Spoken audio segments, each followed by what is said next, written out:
Welcome to the Salmon Runs YouTube. Enjoy the video. Start by confirming which documents require attestation from the Ministry of Foreign Affairs. Check government lists or embassy requirements for your destination country.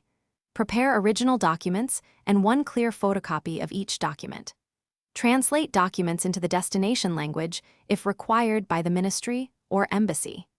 Ensure notarization or prior attestations from local authorities before approaching the ministry. Pay attention to specific fees and processing times posted on the ministry website.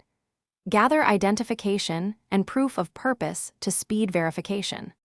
First, obtain notarization or local authority certification for each original document you plan to attest.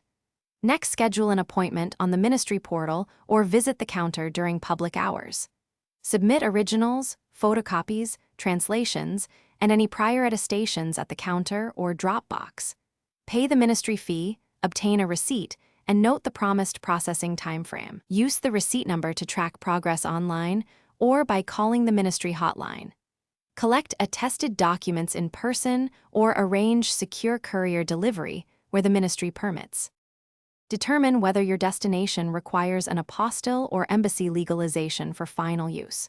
If apostille is accepted, obtain it from the issuing country's designated authority before ministry attestation.